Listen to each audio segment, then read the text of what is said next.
رسول اللہ میں قربان، یا رسول اللہ، یا رسول اللہ، یا رسول اللہ میں قربان، یا رسول اللہ۔ کبھی کبھی تو پروپیگنڈا اتنا حاوی ہوتا ہے کہ ایک آدمی کی ذرا سی جو ہے پھنتوروے کی وجہ سے امام صاحب کو ہٹنا پڑ جاتا ہے۔ ایک امام صاحب کو مسجد کمیٹی کے لوگوں نے ہٹا دیا۔ وہ امام صاحب جب استعفیٰ دے کے جانے لگے تو امام صاحب کی آنکھوں میں آنسو۔ کمیٹی کے لوگوں نے کہا، جو مقتدی تھے کچھ جو ان کے بالکل خاصم خاص تھے، انہوں نے کہا حضرت آپ روئیے نہیں، اللہ بہت بڑا ہے، آپ کو اچھی جگہ مل جائے گی۔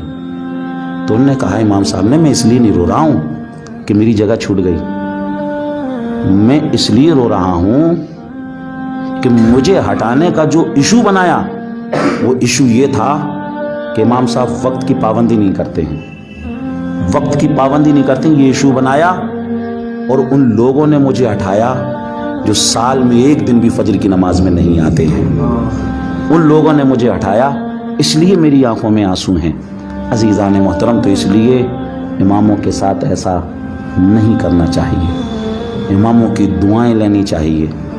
اگر امام اگر کسی کے لیے بد دعا کر دے تو پھر سمجھ لیجئے اس کا دونوں جہان میں پھر اللہ ہی مالک ہے۔ امام طبری کی ایک روایت آپ کو سنا دوں۔ سعد ابن ابی وقاص، بتائیے کتنے بڑے صحابی، جن کے لیے حضور نے کہا اے سعد تم پر میرے ماں باپ قربان ہوں۔ سارے صحابہ کہتے تھے میرے ماں باپ ہم پر آپ پر قربان ہو یا رسول اللہ، لیکن سعد ابن ابی وقاص کے لیے حضور نے کہا کہ سعد تم پر میرے ماں باپ قربان ہیں۔ سعد ابن ابی وقاص وہ صحابی جن کو رسول اللہ نے دنیا ہی میں جنت کا مژدہ سنایا، وہ صحابی جنہوں نے ڈائریکٹ رسول اللہ کو دیکھا اور نماز کا طریقہ سیکھا۔ لیکن فاروق اعظم کے زمانے میں جب کوفہ کی سرزمین پر امامت کے لیے حضرت فاروق اعظم نے سعد ابن ابی وقاص کو وہاں پر بھیجا تو ایک شخص نے حضرت فاروق اعظم کو لیٹر لکھا اور شکایت کی کہ سعد ابن ابی وقاص صحیح طریقے سے نماز نہیں پڑھاتے ہیں۔ امامت کے مسلح پر آئے تو دیکھیے مقتدی کیسے کیسے ہوتے ہیں۔ سعد ابن ابی وقاص کو انہوں نے نہیں چھوڑا، سعد ابن ابی وقاص کی شکایت کر دی۔ فاروق اعظم نے ایکشن لیا اور فاروق اعظم نے 2 لوگوں کو بھیجا، محمد بن مسلمہ اور عبداللہ ابن ارقم کو بھیجا کہ جاؤ دیکھو کوفہ کے حالات دیکھو۔ وہاں پر آئے، معلوم کیا، سب سے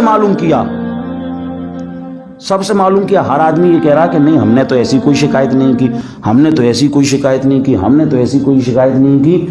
عزیزان محترم، اب وہ جو دونوں آئے تھے وہ سوچنے لگے معاملہ کوفہ سے مدینہ پہنچ گیا، لیکن یہاں پر لوگوں کو پتہ ہی نہیں، یہاں پر لوگوں کو پتہ ہی نہیں ہے کیا معاملہ ہے۔ عزیزان محترم، پھر کیا ہوا، ایک شخص ملا، ایک شخص جس نے اس بات کی تصدیق کی کہ ہاں میں نے آپ کی شکایت وہاں پر پہنچائی ہے کہ آپ صحیح طریقے سے نماز نہیں پڑھاتے ہیں۔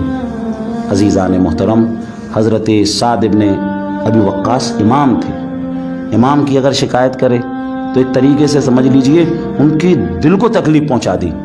سعد ابن ابی وقاص نے ان کے لیے اس وقت کچھ ایسی دعا کی کہ اللہ تو اس کی عمر بہت طویل کر دے، اس کی عمر بہت طویل کر دے، اور اس نے جو مجھ پر تہمت لگائی ہے اس کی سزا مولا تو اسے دنیا ہی میں دے دے۔ امام طبری نے لکھا ہے کہ سمجھ لیجئے وہ شخص، فاروق اعظم نے پھر امامت سے ہٹا دیا انہیں، یعنی حضرت سعد ابن ابی وقاص کو امامت سے معزول کر دیا۔ تو یعنی کبھی کبھی ایک مقتدی ہی ایسا ہوتا ہے جو ایسا پروپیگنڈا کرتا ہے جس کی وجہ سے امام کو اپنی جگہ سے دستبردار ہونا پڑتا ہے، امام کو اپنی جگہ سے ہٹنا پڑتا ہے۔ عزیزان محترم، حضرت سعد ابن ابی وقاص کو امامت سے معزول کر دیا گیا، ہٹا دیا گیا، لیکن اس شخص کے بارے میں لوگوں نے کہا کہ اس شخص کی، حضرت سعد ابن ابی وقاص کی دعائے ہلاکت کی وجہ سے سمجھ لیجئے اس کی عمر بہت زیادہ لمبی ہوئی، بہت زیادہ لمبی ہوئی، اور سمجھ لیجئے گھسٹ گھسٹ کر، یعنی اس کو سمجھ لیجئے دنیا ہی کے اندر اللہ کے عذاب نے پکڑ لیا۔ تو اس لیے اماموں کی خدمت کرنا چاہیے، اماموں کے سے آگے نہیں بڑھنا چاہیے، اماموں کا ادب کرنا چاہیے۔ جب ہم رسول اللہ میں قربان یا رسول اللہ یا رسول اللہ یا رسول اللہ میں قربان یا رسول